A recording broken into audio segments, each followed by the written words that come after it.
Howdy. Welcome back to Dion Talk.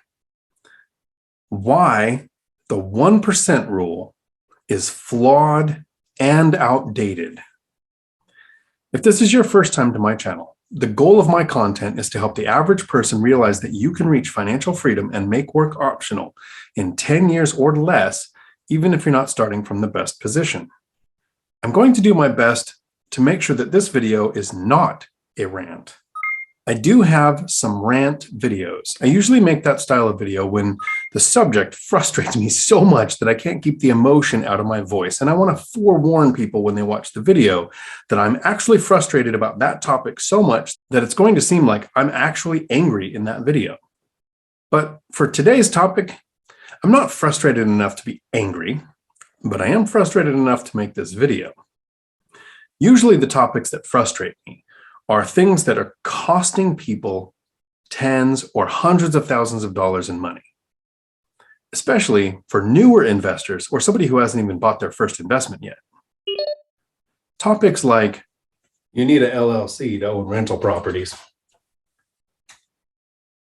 Not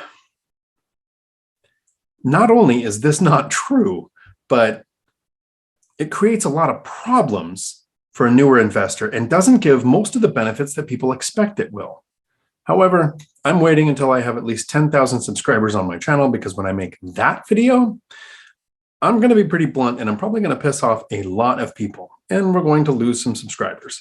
So I want to make sure that I have at least 10,000 so that there's some people left after I make that video. Don't worry, I am going to make that video. It's weird.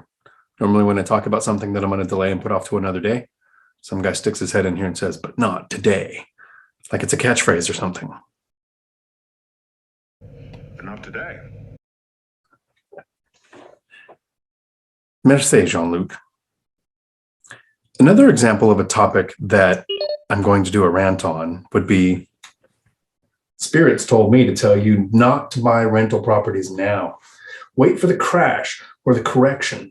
If interest rates go up, then prices are going to come down, and then you can buy them on sale. Two things. First, we are years away from a crash or a correction.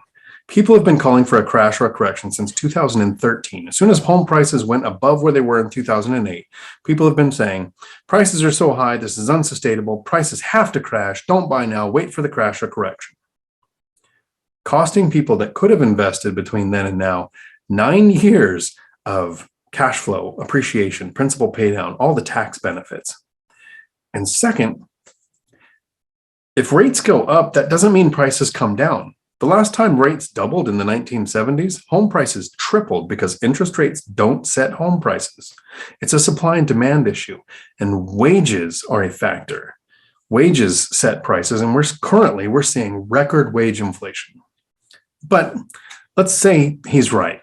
If interest rates go up and magically somehow that made prices come down, the rates are up. You're still going to be paying the same amount of money or more. It's just more money is going to go to the lender than to the seller. And so I'm definitely going to be making that video. But not today. That's better.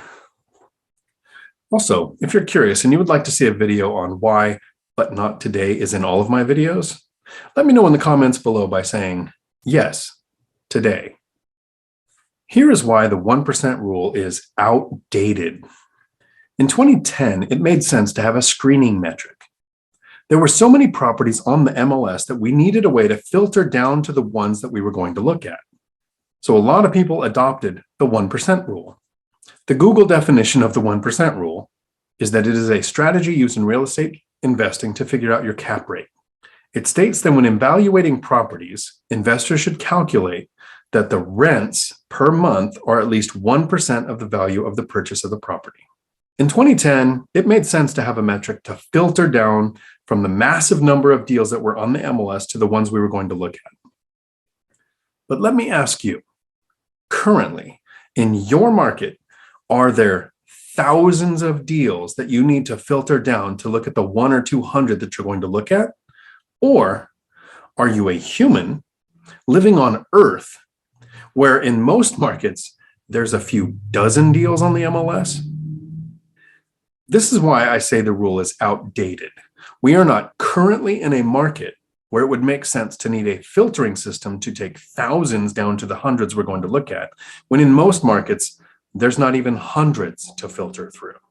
Remember, there are almost 400 markets, and in some markets, the 1% rule can apply, but probably not in the other 375 markets.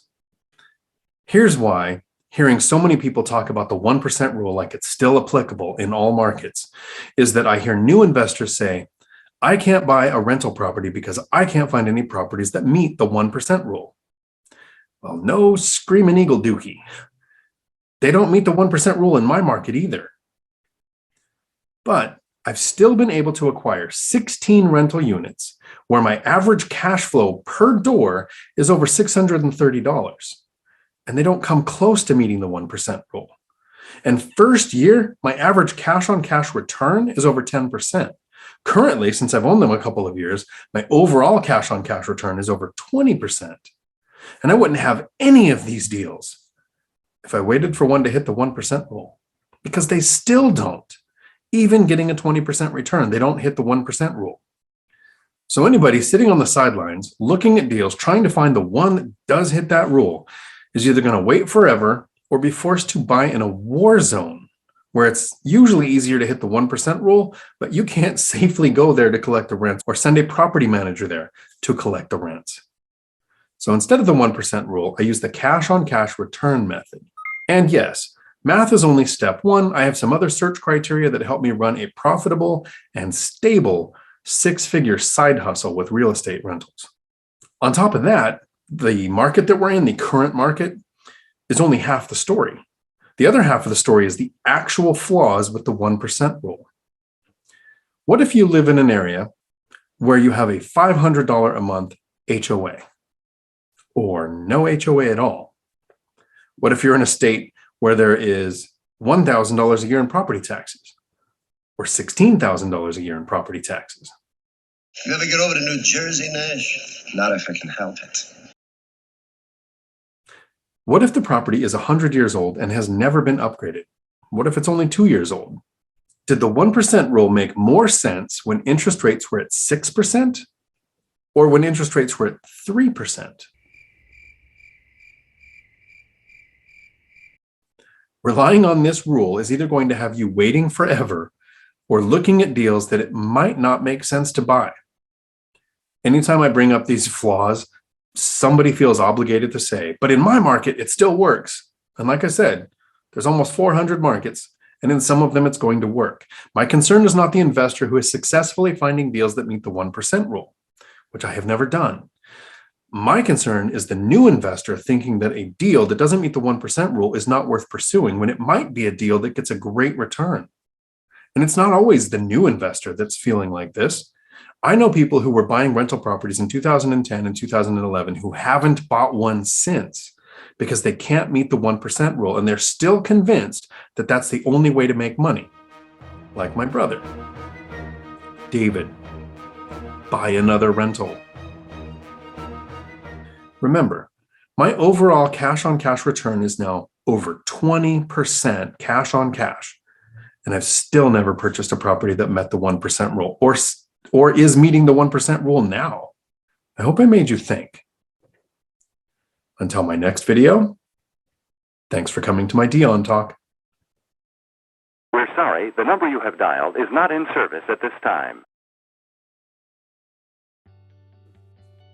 I just want to say a quick thanks for the people who come to my channel.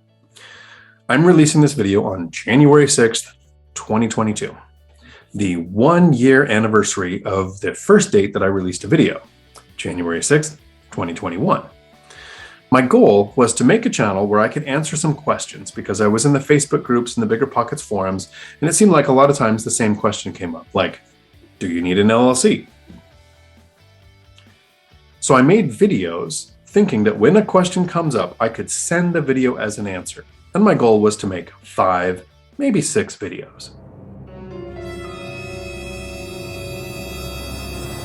So as my channel grows, I want to take the time to thank each and every one of you that come by here And I really hope my information is helping at least somebody, maybe two somebodies.